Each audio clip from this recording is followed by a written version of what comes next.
Welcome to today's webinar.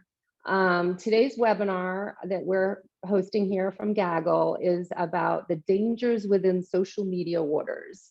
So we, welcome you to this. It's a series of webinars that we offer primarily to school districts normally, but this is obviously a topic that relates also very much to parents as part of what we call our student wellness series. And today we will be talking about social media. I'm Paget Hetherington. I am in charge of the marketing team here at Gaggle, and I will be moderating today's webinar. So before we get into the content, a couple of housekeeping things. So everybody knows we will be sending out the slides and the recording and any other content to you in the next couple of days. Today's Wednesday, so possibly by Friday you will get that, if not Monday. Then if you look at the bottom panel of your Zoom screen, if you scroll down there with your mouse, you'll see that there's a chat and there's a Q&A icon. And I see a bunch of you have already found the chat, so that's great. But the Q&A is there too.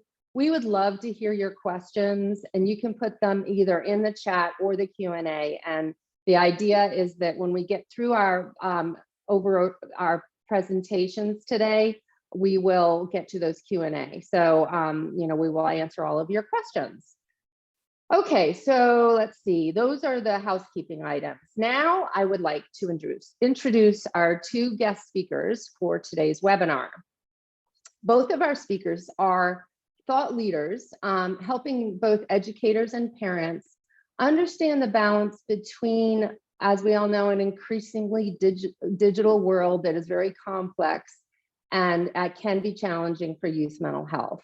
Our first guest speaker is Dr. Lisa Stroman. She's also known as Dr. Lisa on her website and in social media. Dr. Lisa is a psychologist, attorney, author, and mother. She established the Digital Citizen Academy, which is to help keep families safe from online dangers. Lisa's also written a couple of books, and we'll give you links to those at the end of this webinar about social media challenges. Dr. Lisa's background is as a visiting scholar with the FBI during the Columbine attack that has inspired her passion to proactively educate students, educators, parents on issues related to technology. So welcome, Lisa. Glad to have you. Our next guest speaker today is Josh Ochs. Josh has authored 6 books. He founded Smart Social in 2013. Josh is dedicated to helping students, families, and professionals develop plans to stay safe and stay smart online. He and his team have trained over 30,000 students and parents annually. His videos inform over 1 million students and parents on social media safety. And again, his company is called Smart Social, and we will give you the link to his site, which is an incredible wealth of information that I definitely encourage all of you to check out after this webinar. Okay, so first, to kick off this webinar, I want to talk very briefly about some social media challenges in general. And I want to give you one example of one we saw last December at Gaggle. So social media trends and challenges are increasingly targeting school campus settings.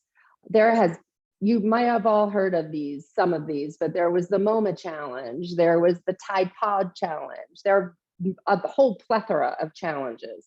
In particular, last year, the one I want to just briefly cover is the National Shoot Up Your School Day challenge. This was on December 17th, and it brought social media into the education conversation more than ever before. So what happened was overnight on December 16th, it started, I think, on the 15th. It got into TikTok. But then Gaggle, we are seeing what these kids are saying on their school provided technology.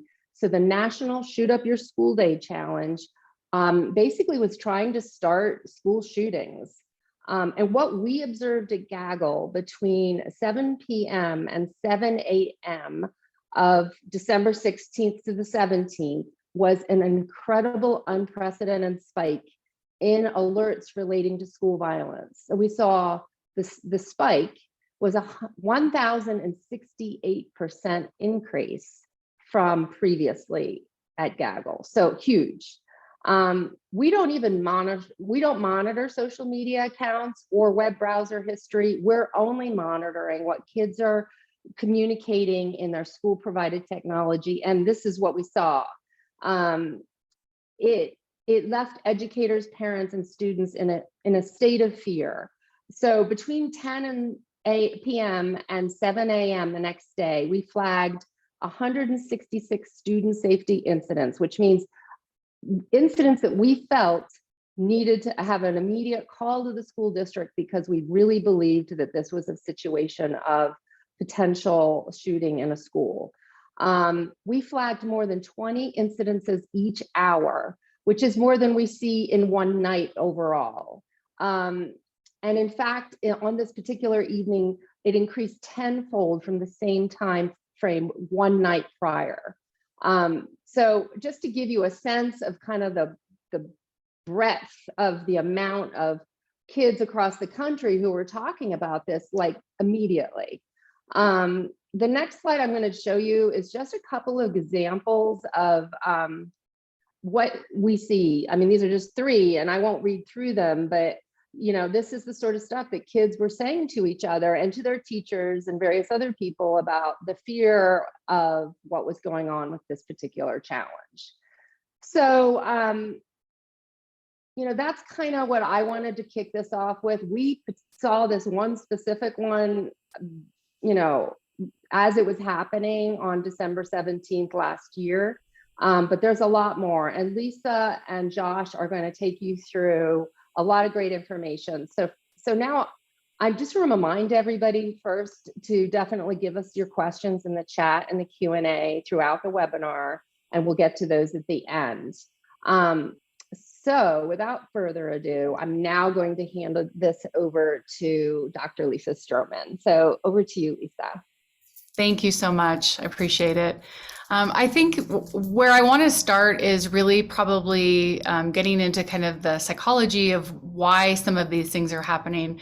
I feel very fortunate that Gaggle shares this information with me and data. I see as a clinical psychologist in my own practice, kids and families that come in one-on-one when I'm actually traveling right now and in a different state, but all of these issues are pretty ubiquitous. So just kind of give a little bit of some background. If you think about where we are globally, we have, you know, over almost 8 billion people on Earth. There's a lot of us that are out there. We're going through our day to day. But then when you layer on how many of us are actual people that are committed to using social media or using social, we've got about 5 billion people that are online, but you have about 4.2 billion social media users.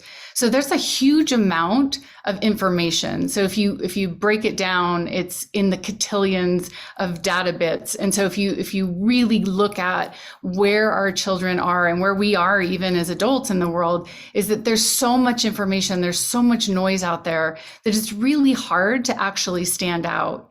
And so what they're doing and using, and Paget did a really great example of the Shoot Up Your School Day, is that they're picking trends that are going to give them a louder voice, that's going to give them a little bit more information on those things.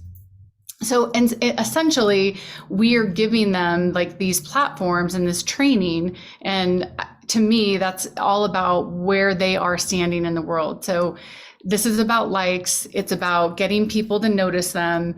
And what we may have had in the past, where we would go through in our schools and our day-to-day lives, and we might be acknowledged because we are an athlete, or we might be acknowledged because we won the spelling bee, or whatever those things are, is now in this virtual world. And so we have to think through kind of the developmental pieces of our children, and really understand that with these kids, like that piece of them that want to be approved and affirmed goes back to that natural psychology of wanting to be connected, wanting someone to really pay attention and authentically see us.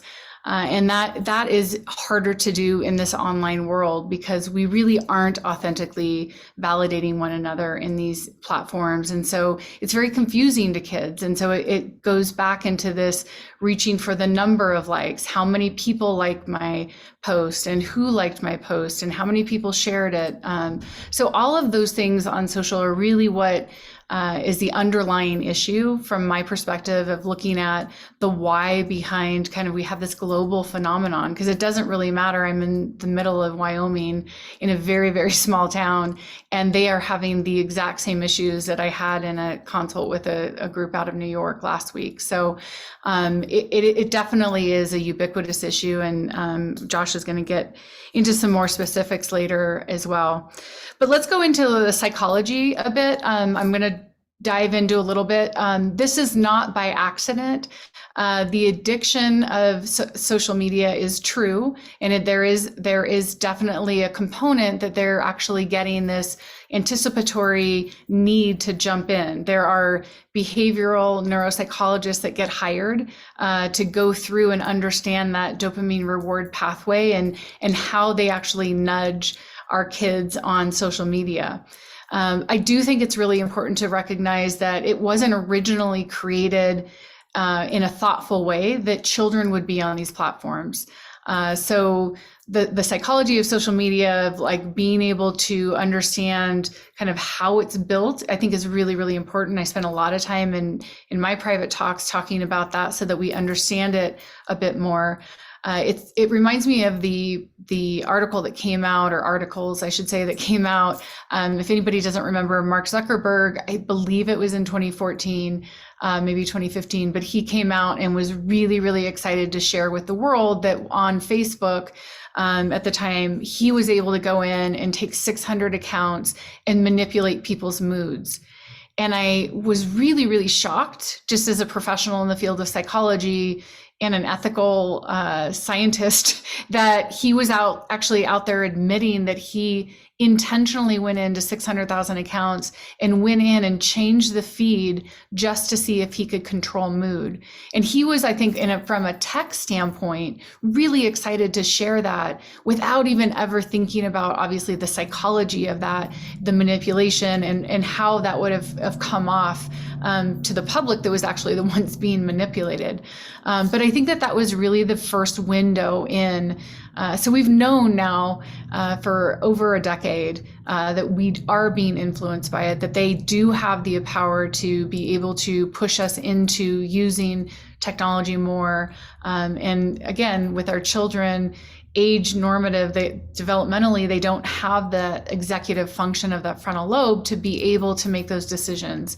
So we as the adults, whether parent or educator, we have to serve as that frontal lobe for them, because they're not going to be able to avoid it otherwise, unless we give them some guidelines and some safer ways to use it online. I think in the next slide, we talk a little bit about kind of why it gets amplified so much. Obviously, kids are networked together. So from a standpoint of how we emotionally regulate with one another, kids are having a harder time, particularly post-pandemic, really getting back to that new normal, that piece where they were pulled out of kind of their day-to-day life. The world changed on them. They got thrown online in most areas, and then they were given access to be able to communicate more. I think if you go to Gaggle's website, they have data from their last year, 2021, school year that's up in their resources.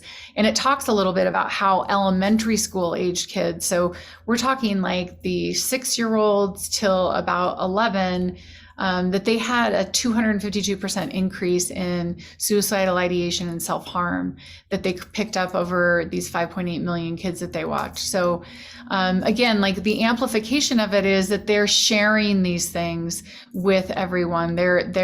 They're sharing not just information and the data that they're going back and forth, but they're sharing their moods with one another. And it's very unsettling to be in energy with others that are anxious or they're feeling depressed. And a lot of times that starts to spiral and it creates what we call kind of this crisis contagion. But basically that once that starts flooding out into a system or a school network, or onto a social platform, you're going to pick up that emotion and those moods from your peers.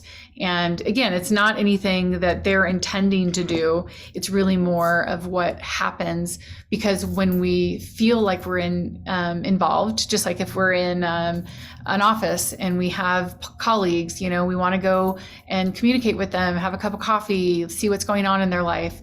Our kids are doing the same things, but they're also sharing in those times this really feeling of like anxiety, hurt, lack of attachment and connection. And so that's what's happening when we start to see the negative side effects of social media, and why that happens. So I talked a little bit about this, but on the next slide, the remote learning piece is really probably why we got started, and it amplified things a lot faster.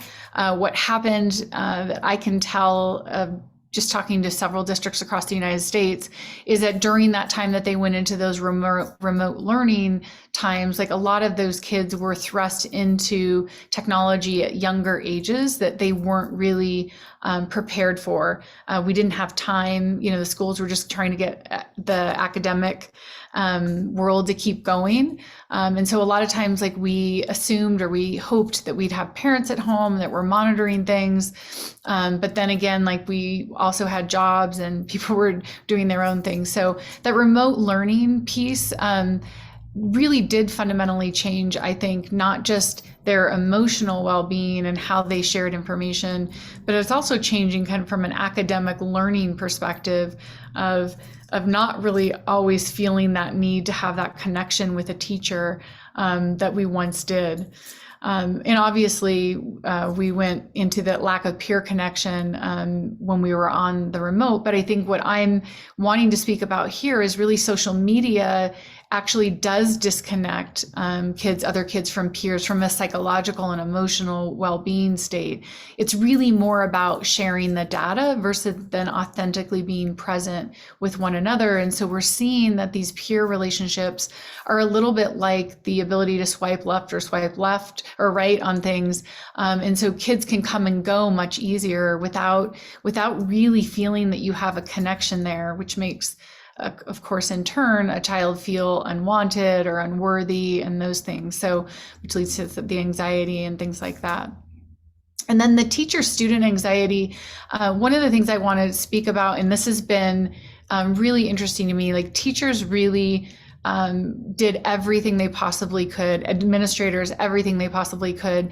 And really what kind of the world came back on was it wasn't enough, or because we were struggling at home with our kids or our kids were struggling, we went into the schools because that was a safe, trusted relationship. But a lot of I think caustic and toxic behaviors happened in that time period that we're really trying to still recover from. I do a lot of groups and talks with teachers, just trying to decompress that period of time. But it's really important to think through that if you look back 10 years ago, even 20 years ago, specifically, you'll see that the influence and the connectivity that we have with others really was a different hierarchy. We had families first, like our parents, our kids, our grandparents, aunts and uncles. Like our family really was our core kind of group that we felt connected to, and that was our primary influence. Second to that, for kids, was like a peer network, and teachers. So like when they would go off to school and spend 7 to 8 hours a day, that was their second sphere of influence, and where they would get their emotional attachment and reassurance from is in that group. And lastly would be community church, other things like that. But that was really for many, many decades kind of the levels of like where we were getting the psychology of who we are as people, and what was influencing us. And now where we see, and there was a damaged relationship in the educational world with these teachers. They're coming back, they're feeling anxious, they're trying to manage everything at the same time, is having kids presenting oftentimes that have been, through kind of chaotic, like difficult situations at home. And they're not having the primary influence or that secondary influence anymore. The kids are actually getting their top level of influence now through these social platforms. And I think that in one of my studies, I found that kids typically in the summertime are spending between 12 and 14 hours a day online via social. And so that's really become their primary influence. And it's where they're finding that kind of moral compass and ethics and comfort from feeling like that they might be connected to someone. And so, Josh is going to talk about some of these different platforms. And so I'm gonna send it over to him. But if anybody wants, there's obviously from a psychology standpoint, there's a lot of different things that I can speak to on why I think certain apps are different ways. But Josh has some really great information on how they work and how the kids are using them and all that stuff. So I'm going to turn it over to him, and then we can meet up again in the Q&A. Thank you, Dr. Lisa. That was awesome. And what an impressive background you have. I'm so honored that all of us get to learn from you here today. Now we're going to dive into the popular platforms. It's so great to have all of you here today. Remember that chat box is your best friend. So if you have any questions, we will get to all of them in the end. We're going to dive in today first into TikTok. I know you've heard about this app. If you are an administrator, maybe a director of technology, a superintendent, or a principal, counselor, or anyone in between, we've got your back on this. We're going to show you a couple of trends on all three of these apps being the top apps students are using. Now, first of all, let's talk a little bit about TikTok. There are dangerous challenges that usually originate on this app, and you've heard of those challenges. We'll get to them in the next slide, but first, there's a lot of screen time addiction with this app. Students often, when they post about here, on this app, they care about quantity, which is likes and shares, more than quality of content. The algorithm on TikTok wants you to get sucked in and waste an hour or two. That's how they make revenue. And that's also how they build ways for you to want to open that app often.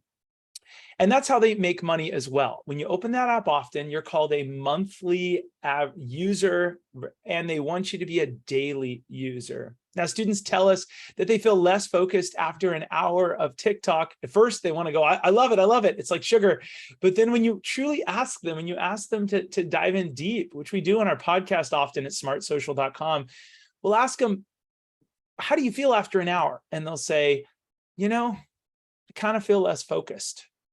I go to there's this little section called the For You feed, if you will, and it really, that's called the algorithm. That's where the dangerous algorithm's at, and it'll for you feed you things that you've clicked on in the past. You've seen this in YouTube. If you click on a puppy video a couple times, you get all puppies in your feed on YouTube. Now, however, as a family, this can be really fun in small doses. We like to look at TikTok, Snapchat, and Instagram, kind of like ice cream, if you will. In small doses as a family, it can be really powerful and amazing. Too much sugar alone, unfortunately, may not be so great for the kiddo, but together it can be really great. So let's also dive into Snapchat right here. You can see on the center of the screen, this Snapchat app that's been around for such a long time. Yes, there's a lot of disappearing content in this app, and that's really how they played it up in the beginning. And I used to be all against Snapchat.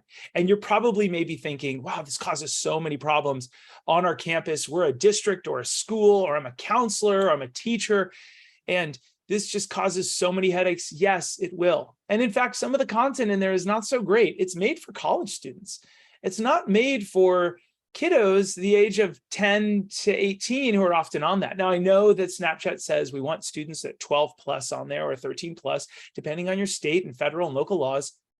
But we all know also that students bypass that. They get a phone younger and younger, and they're diving into these apps without asking their parents' permission. They're saying, yeah, I'm that age, because they're good at getting around things. Students are little entrepreneurs, and they're very good at going, I can get past this. But there is a lot of good stuff inside of Snapchat. And I want to dive into all the interviews we have with students at Smart Social.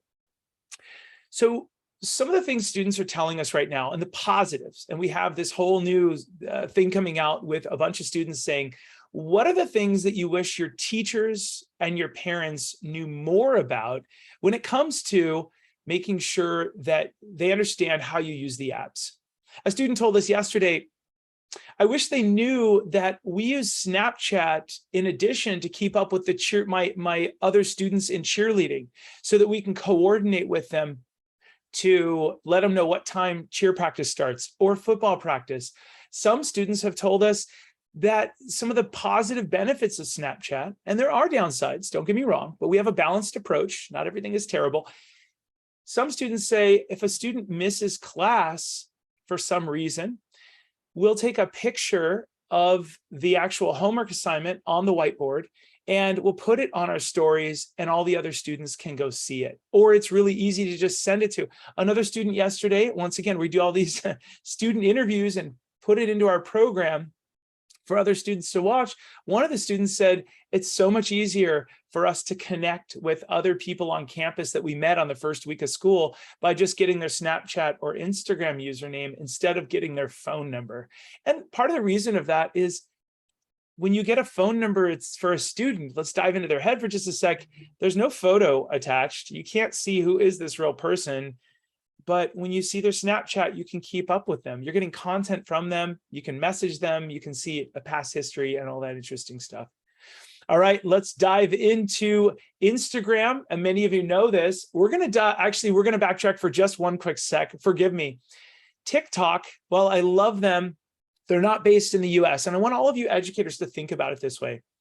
TikTok is not based in the US. It's based overseas. I love my friends in China, but a lot of the people in our government and executives at Amazon and some other big organizations don't let their key executives have TikTok on their phone because it tends to share data we believe, or at least our government believes, with other countries. Snapchat is based in the US, doesn't mean it's super safe, but it's good to know where they're based and what they do. Instagram is owned by Facebook, which is owned by Meta. I guess they're all owned by Meta now, changed its name. But let's dive into Instagram now. Instagram is a place for students to keep up with each other. We hear from them that it's a great chance for them to post fun things that are artsy to their actual wall, their photos and videos that live on forever. They can always archive them. Some students use the stories on Instagram to promote football games instead of using posters. We heard this from students yesterday. They said, we don't print out posters. We just post it on Snapchat and Instagram to get students to come to our Friday night football games. What a genius idea. And that way the freshmen can get excited about it and go, oh, this is what everybody else is doing. They're influencing each other. We've all heard about these social media influencers. And I think that's a really interesting way. Students really are leading the curve here. Next, we're going to talk and we're not going to go to the next slide yet, but we're going to talk about how a key component of how Instagram can turn bad. And I'm going to teach you exactly how we at Smart Social show educators just like yourself how to find this and how to talk to students about it.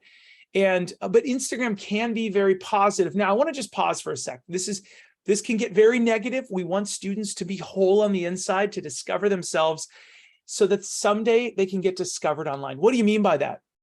We're going to allude in a few slides about the future trajectory of where your students can go using these tools. I know you're like, this guy is so positive about this.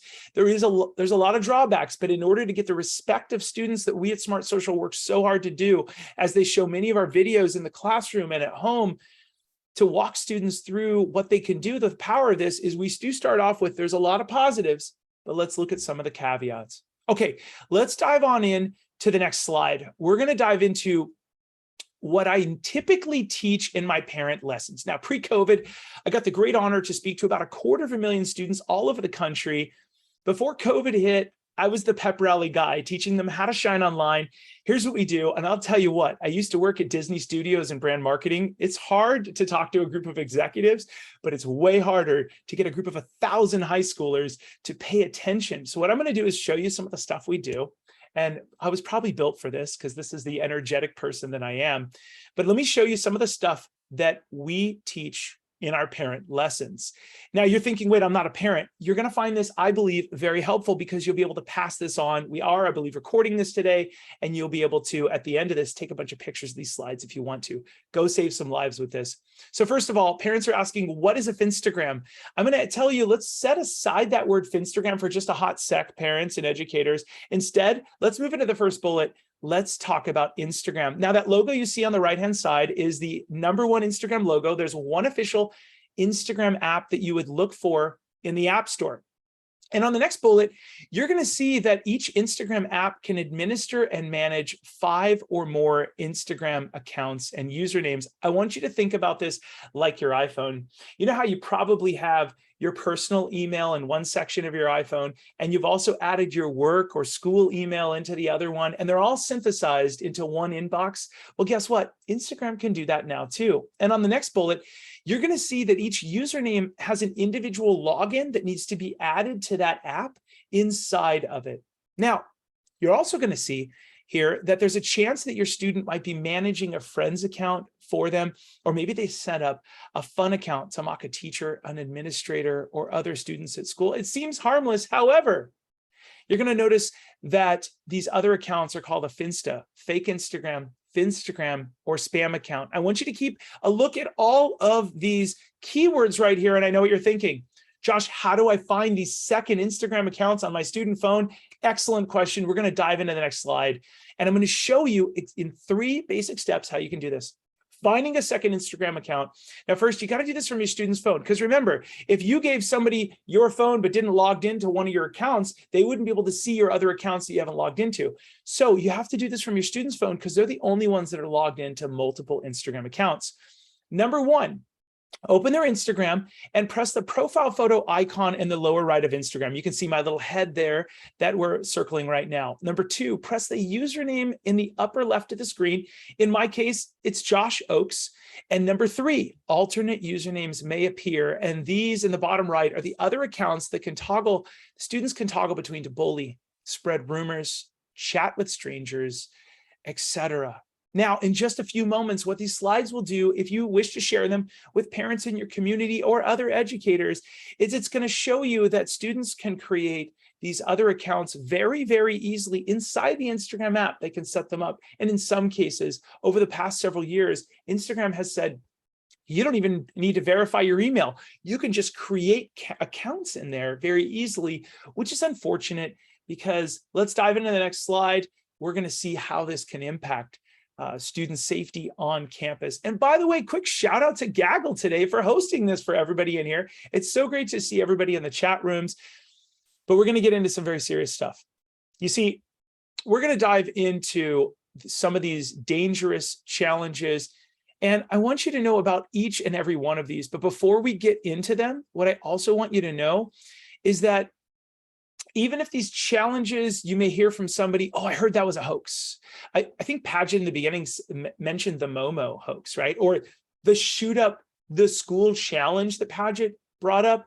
Some people will say that's just a hoax. However, they can become very real when students see them online and want to reenact them or participate to feel like they belong. Even some students have told us, I thought it was real because nobody told me it wasn't. And in fact, I got to pause for just a second, tell you, there was a hoax a long time ago. And I have friends at some of the world's biggest brands that are so great. Gaggle is an incredible one. But one of our friends at a big brand said, and a big tech company said, you might not want to talk about that one because we heard it's a hoax. But yet we had parents all over the country asking us, tell us the details because our students are asking about it. And so we're going to tell you some of the details of these. Now, first, the bathroom challenges you can see on the left side of the screen. There's a couple bathroom challenges. First, let's dive into what we call, remember that Finstagram slide just before, how I taught you how students can create other Instagram accounts and toggle between them. Some students, and this is nationwide, this isn't, if it's in your, not in your community, it doesn't mean that anything's different, but it happens to schools all over the country. Some students will actually create a secondary Instagram account and take photos of students' feet below the stall and post it on that fake Instagram account.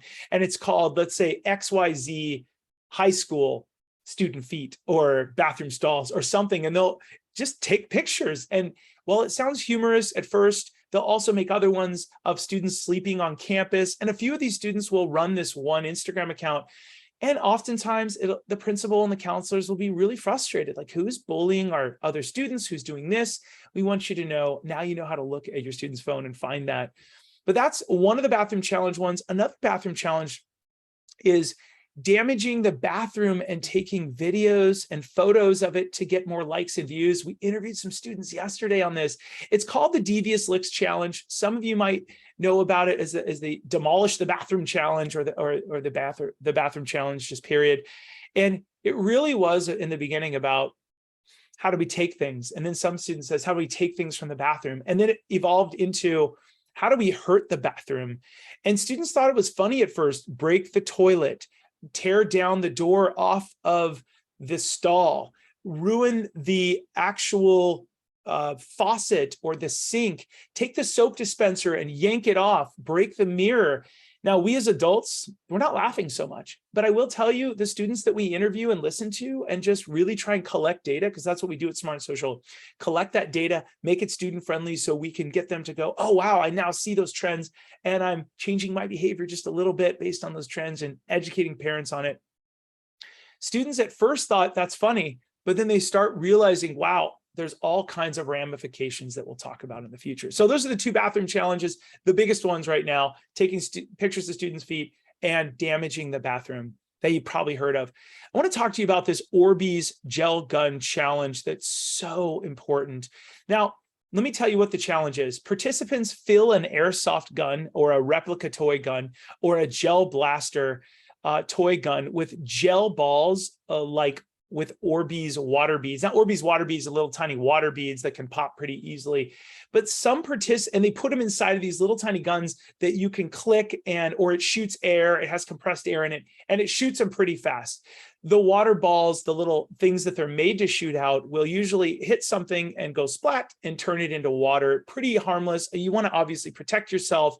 I'm not suggesting anyone does this, but the way the guns were designed as a toy with bright colors were to be made indoors, backyards, protective. That was their intent. Just like Tide Pods were intended to be used to just put in your laundry machine.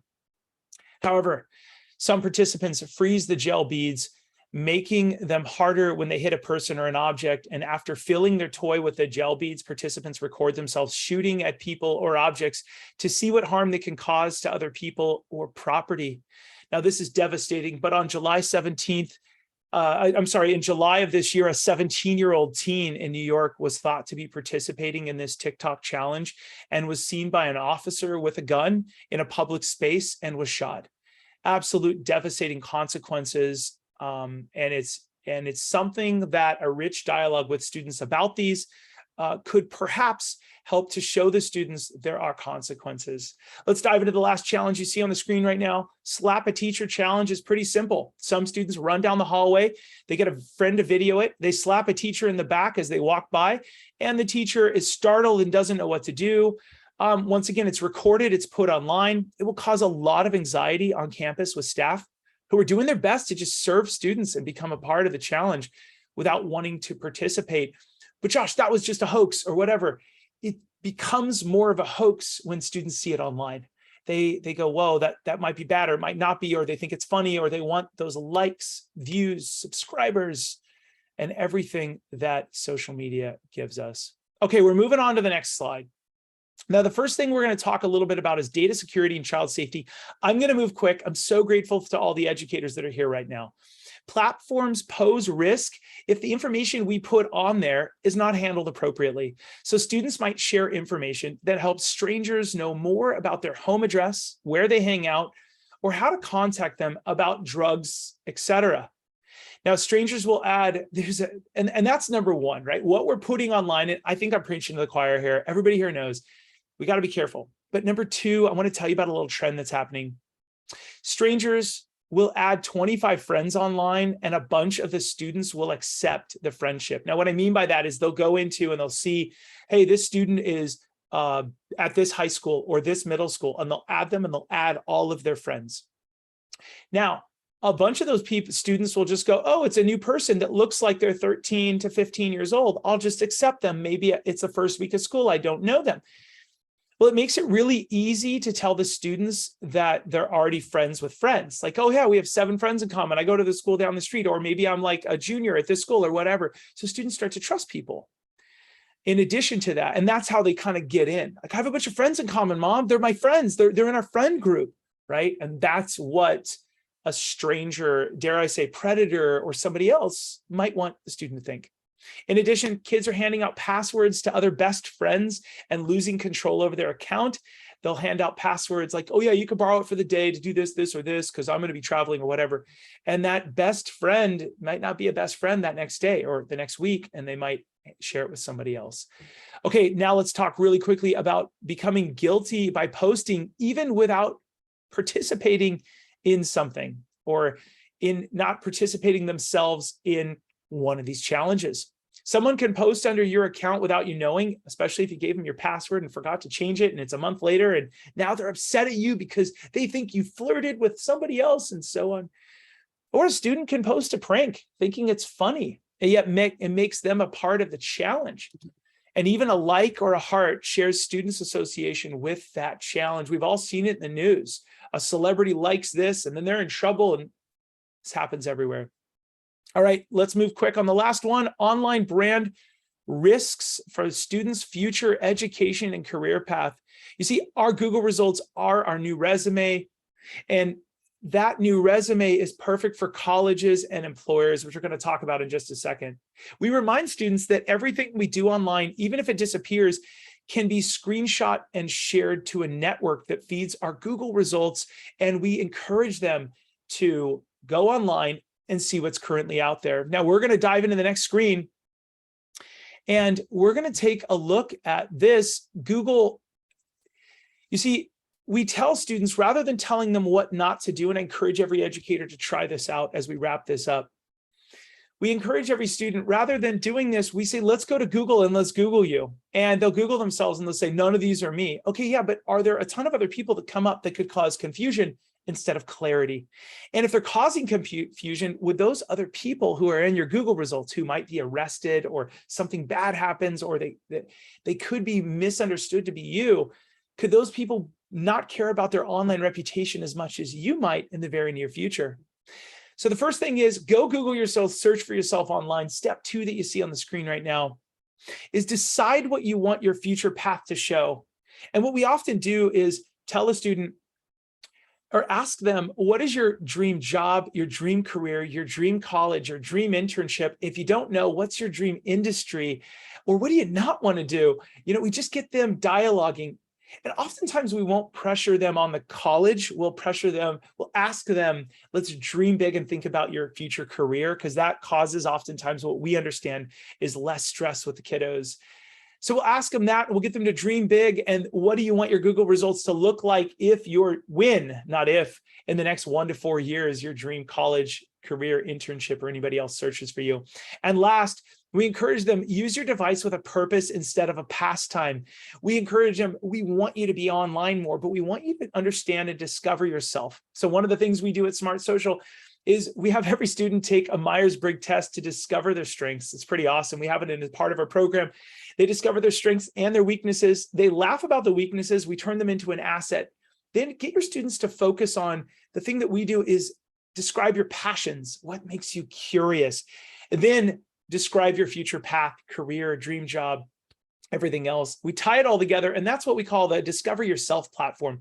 Before they get on social media or we tell them what not to do, who are you as a student? And then they dive into, how do we shine online? How do we put all these great things online? I want to thank everybody for coming here today. I'm going to hand it back on over to Paget to open the Q&A. Thank you. Thank you, Josh. And thank you, Lisa.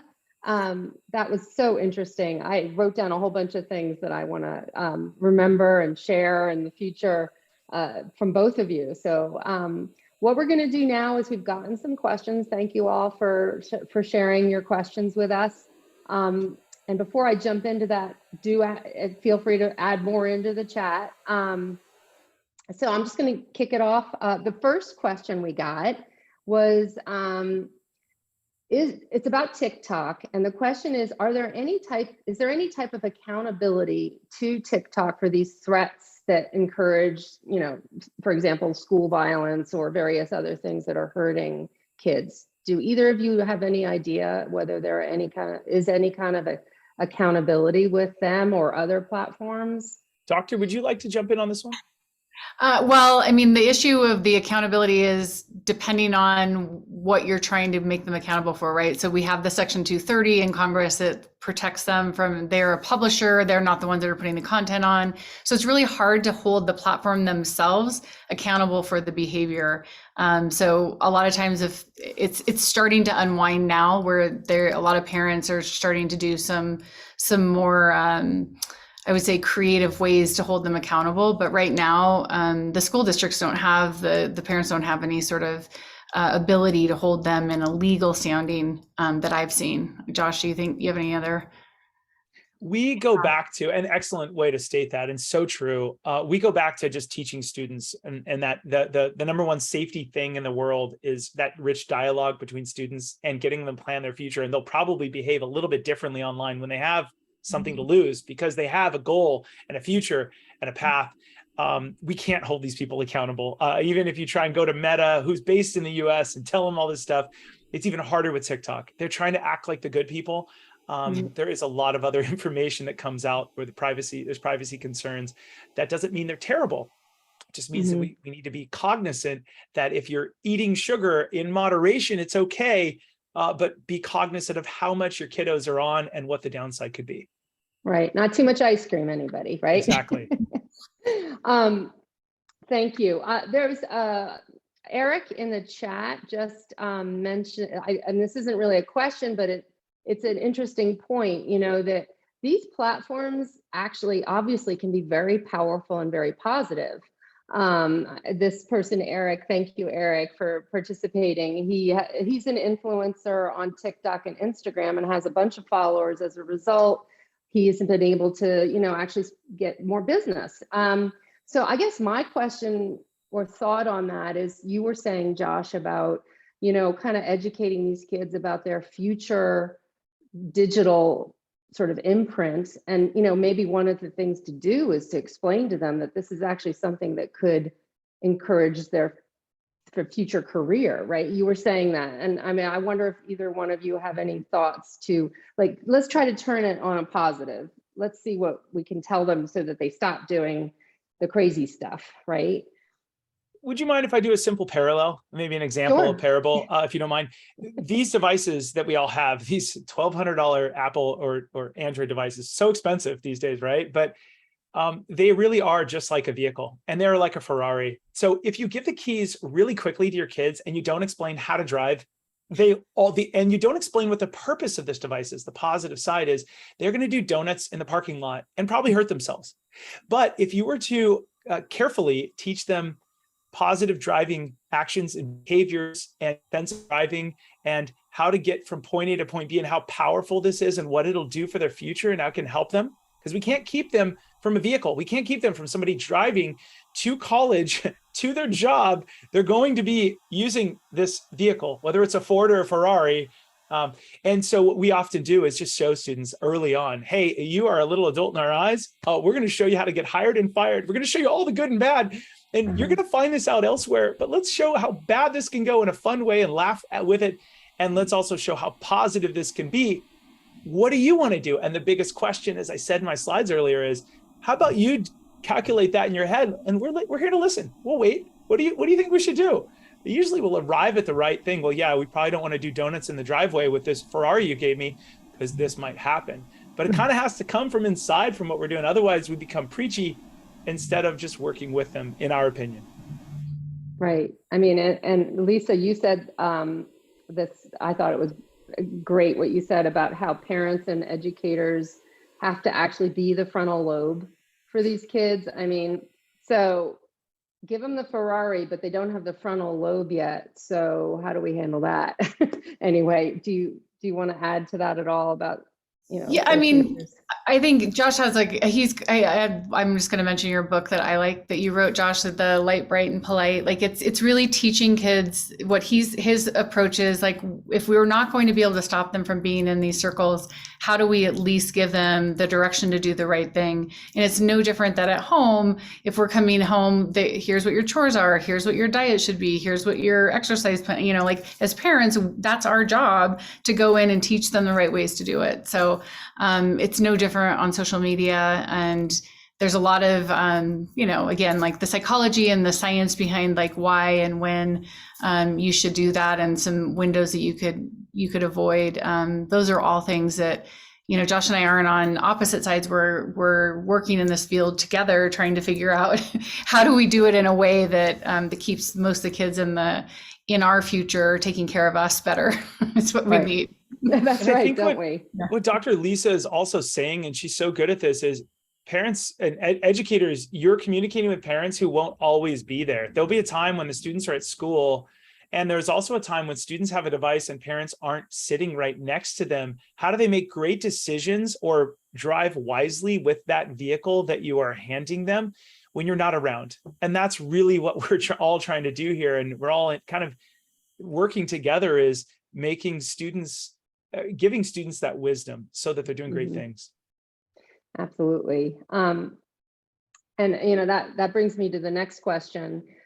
Josh, you were talking about, early on in the presentation about all you need to do is get on their phone and adjust their Instagram setting. So the question is, okay, that right there, how do you get students to let you look at how do you get them to actually give you access to their phones to be able to do that stuff? Do you have any suggestions or? Yeah, great question. techniques? So first of all, I'm not saying to anybody to go grab other students' phones. I'm not saying to breach any privacy. I'm not saying to not have that rich dialogue first and build trust. But what I am saying is the more information we have, the better equipped we can be in the long run. So Paget, I think you're hinting on that perfectly. Let's have that rich dialogue. Let's talk to students about it. You can even make a second Instagram account. We have somebody, Eric, in the chat box that says, I'm a barbecue influencer. So Eric definitely has a secondary Instagram, teaches people how to barbecue things, which sounds just mouth-watering and amazing right now because I haven't had lunch in Los Angeles here. But there are ways so that students all of a sudden go, whoa, my mom, my dad knows how to create that second Instagram. Their wisdom extends online. And then there's ways to like post with them, to do this gently with them. And if you see something like that, then you at least are alerted to that. We'd rather have parents know the dangers and then have to work through gently. Every student is so amazing and powerful. And we just want to make sure that you know the steps you can take so that when you see something, you're not intimidated by the technology. Yeah, no, I know that was very good, and great tips to be able to try to help. So we have a question in the chat, which is a really tough one, right? So can we discuss the issue of minor students sending nudes to other students and how this then possibly is becoming trafficking of child pornography? What we do at Gaggle is we're actually able to stop the images from being received and sent when they're emailing them or putting them in Google Docs and those sorts of things, but we do not track social media. So social media is like the Wild West when it comes to that stuff. So I don't know, Lisa, do you want to? Sure. I mean, this is a large percentage of where I spend my time working with the ICAC international, or the Internet Crime Against Children units across the nation, because this is a big issue. And I'm in Wyoming now. I live in Arizona. I was from California. All of those states have different laws and statutes in terms of what is a minor exchange of child pornography. I think that Rick might be commenting also that the increase in the number of of kids that are actually sending information out to people they don't know. Josh mentioned it earlier, where you'll have one person come into a friend group and then they'll attach to 25 other friends. So some of these traffickers are going in, whether it's an extorting situation where they're looking for money or they're looking for more content. But what's happening is it's kind of this catfish where they present themselves one way, they connect to 15 friends, and then they start to go in and create a relationship that they can get a nude from the minor child. And we're seeing it both ways, where then the child will then get extorted for cash immediately, or threaten to send that image to all of their friends, which they have been doing. And then the other one where they're actually being asked to send more nudes, and that is considered trafficking. I think that the word trafficking can be kind of confusing sometimes, but anytime you use force, anytime it's against somebody's will and you're taking something from them, that's in the world of human trafficking. It's not that you have to take the actual individual, it's just taking something from them. It's a huge issue. I think that it's also normative in the sense that kids are curious. They're developmentally going through hormonal stages. They're interested in like having relationships with others, and they don't always know how to do that well. And so you get this kind of impulsive brain that doesn't know how to make decisions. And so the why and how it happens is really, from a natural standpoint, is really understandable. The legal implications and how it influences a school and how it influences a peer and a network in your school systems is really different, because now you've got a child that may have had their breasts exposed to 90% of your population. How does she ever walk back into that school again? And how does that boy who did that to her react if she takes her own life or she does something? So those are the situations that I deal with, and at the clinical level, that can become really serious. And again, goes back to Josh's point, if we teach them how to use it better, and that we can't do that. I think Gaggle actually, their last data showed that the sharing of nudes had gone down. So either they learned not to do it on the Gaggle network, or so but that is pretty much something that happens everywhere. So it is something that I work with, like Department of Education across the United States on, of like, how do we fix the legislation and support our schools better on how to manage those situations. Thank you, Lisa. Josh, do you have anything to add to that? Yeah, thank you, Dr. Lisa. We at Smart Social do believe that I know it's crazy, but when you step back and teach the students, let's talk about your strengths. You're a wonderful student. You have some weaknesses. Let's giggle at, let's turn those weaknesses into assets. For me, one of my weaknesses is being impatient. And so we turn that into an asset. We're cognizant of it and we make that student whole and amazing. We talk about the passions and everything else. Oftentimes, if we give this student a device, they don't know what to do. Dr. Lisa will attest to this. They'll often want to seek validation from other people if they don't really know what's going on in here. And it really can be very difficult. As good as these can be, it can be very dangerous. So really focus on that rich dialogue with students. What can they do to start building an online footprint someday? Go to Google so that they can see, whoa, those people shared that image and that image wasn't supposed to get out there. They will start to connect the dots between other people's mistakes so that we can learn from them. And then a student, hopefully we won't have to tell them as much not to do it. They'll go, I don't want to do that because I saw that mistake online. Right. And very good. Interesting. And that's a very important question. So thank you, Rick, for asking it. Just in terms of the data side of things, just as Lisa, you mentioned, so the first year of the pandemic, Gaggle saw a massive, ridiculous, like 200 and some odd % increase in nudes and pornography being sent. Now we stopped it, so nobody saw any of that. So that was okay. And again, it wasn't on social media, that was through Google and Microsoft accounts. And then this past year, it went way down. Extrapolating, or just sort of assuming that it's probably due to the fact that the kids were back in school and they couldn't like go on their computers in their bedrooms and nobody was looking anymore. So I think that might have had something to do with a massive decrease in the sharing, but it's still a huge, huge issue. So not to say that is still, gone down in some way or another. Anyway, I just wanted to mention that. I think we're reaching the end of our time. So I'm going to just put up a slide right now that's going to give everybody a little bit more information about everything we've talked about here today. So we have Dr. Lisa's site, drlisastroman.com. She's written a great blog, which is linked there. And these are all her social media accounts. So you can go and reach out to her on social media. And she's written those 2 books on social media and, you know, how to handle that as a parent or educator with your kids. And then Josh, we have a couple of links here. Smartsocial.com is his company. Like I said at the beginning, it's a huge resource. So I would totally encourage everybody to check that out. And then he has some other guides and a blog.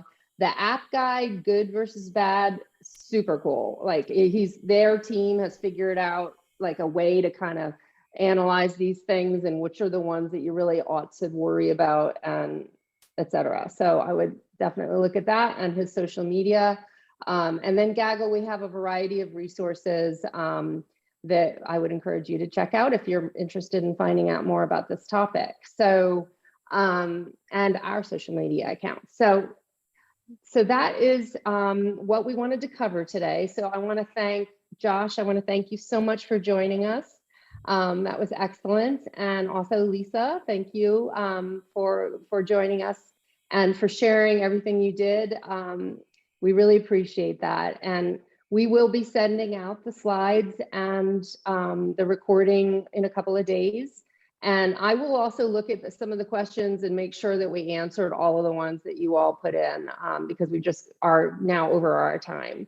So I'll make sure we do that in the follow-up. Okay, so, and you know, thank you, all of the educators here. And if there are any parents here or they're educator parents, thank you for, you know, what you're doing and keeping an eye on these kids. And, you know, hang in there and let's keep up the good work, everybody. So, take care and have a wonderful rest of your day. Thank you. Thanks, everyone. Take care.